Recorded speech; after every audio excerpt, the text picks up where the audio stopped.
존경하는 계룡 시민 여러분, 저에게 5분 자유 발언 기회를 주신 김범규 의장님, 동료 의원 여러분, 저는 이 자리에서 이 정도쯤이야 부패의 첫 계단입니다. 라는 제목으로 말씀을 드리고자 합니다. 저는 시의원의 본부는 집행부의 업무를 견제와 균형의 잣대로 감시하고 비판하며 시민의 혈세가 제대로 쓰여지고 시민의 자유와 권리가 최대한 보장되도록 하는 것이라고 생각하고 실천했다고 자부합니다. 이것이 지난 20년 동안 제가 그토록 시의원이 되고자 했던 유일한 이유이기도 했습니다. 시의원 당선부터 집행부 업무 보고에 임할 때나 이번 행정감사와 예산심의를 수행할 때도 그런 기준으로 일하고자 노력했습니다. 그중 어느 특정 부서의 업무를 검토하다가 심각하게 비정상적인 운영의 모습을 보고 그것을 지적하게 되었습니다. 너무나도 방만하게 시민의 혈세가 낭비되고 있다는 점에 대해서입니다.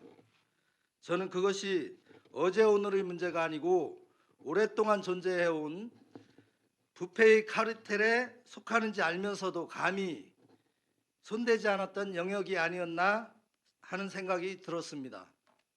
제가 행정감사를 하는 동안 유무형의 압박도 있었고 인간적인 갈등도 있었지만 저는 오직 시의원의 본분은 무엇이고 사명은 무엇인가, 오직 시민의 권익을 위한 것이 무엇인가에 대해서 사안을 판단하자고 마음을 다지고 또 다졌습니다. 우선 문화체육과 소관, 계룡시 체육회 예산 집행에 대해서 특히 행정사무감사에서 지적한 사항 중 일부를 말씀드리고자 합니다. 계룡시 체육회 임대료 포함 연 2천만 원 드는 차량 2대를 운행하면서 체육회 마크를 달지 않고 그중 한 대를 사적으로 사용하고 있다는 의혹을 해소하기 위해 자료를 요청한 바 자주 떨어져서 부착하지 않고 운행했다고 답변하여 그렇다면 처음 장착한 업체와의 계약 및 비용 지급에 대한 근거를 제시하라 하니 구두로 업체 이름만 대고 자료는 없다고 하였습니다. 비용 처리에 대한 누락이 있는 것이고 의혹을 해소하지 못하는 것입니다. 2020년 학교체육 6개 종목 외 용품 지급을 한 점도 용도의 사용금지 위반이지만 환수 조치하지 않았습니다. 학교체육 육성 보조금 사업 훈련비를 사격부와 펜싱부, 씨름부, 육상부, 배구부 격려를 위해 체육회장이 운영하는 음식점을 활용하였는데 이는 그 기간에 적용되던 방역수칙을 어긴 것이고 지방보조금 용도의 사용금지 조항을 어기고 이해 충돌 행위에 해당한 것으로 판단하였습니다. 기타 학생체육 훈련비 명목의 식비가 실제 훈련 일지보다 과다하게 지급되었다는 점을 확인하였고 실제로 식사할 수 있는 상황이 아니었다는 점을 감안하면 속칭 카드깡 의혹도 지울 수가 없습니다. 아직 미흡한 자료이지만 이미 제출받은 카드 내역을 보더라도 훈련이 전혀 없던 3개월과 한 달에 9일, 14일 등 코로나19 팬데믹 상황에서 훈련을 제한받던 기간 중에도 식비가 한 달 내내 꾸준히 지급한 것으로 나옵니다. 이것은 그간 계룡시 체육회가 방만하게 운영되고 시민의 혈세를 낭비했다는 부당의 문제를 넘어서 범죄의 영역에 속할 수도 있는 문제입니다. 존경하는 계룡 시민 여러분, 동료 의원 여러분, 저는 여기서 집행부의 잘못을 지적하지 않을 수 없습니다.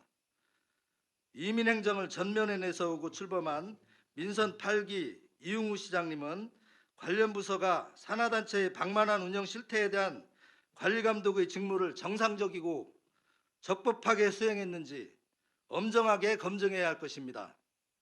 본 의원이 의회 예산심의 기간에 공식적으로 집행부에 충남도 감사를 요청한 것은 일반 상식과 합리적 이성에 기초한 것입니다.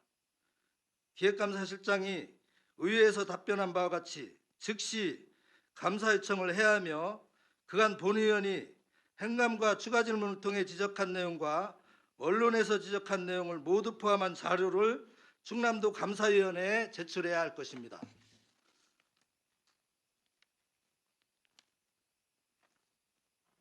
순자 왕제편에 군자주야, 서인자 수야, 수직제주, 수직복주라고 했습니다.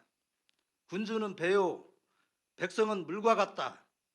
물은 배를 띄우기도 하지만 배를 뒤집을 수도 있다는 말입니다. 오늘날로 말하자면 공직자는 배고 시민은 물이라 할 수 있겠죠. 공무원은 시민의 공복으로서 직무 수행에 있어서 조금의 입법 부당도 허용하지 않는다는 자세를 견지해야 할 것입니다. 이 정도쯤이야 부패의 첫 계단입니다. 다사다난했던 이민년 한 해를 잘 마무리하시고 밝아오는 개묘년 새해를 기쁜 마음으로 맞이하시기를 바라겠습니다. 감사합니다.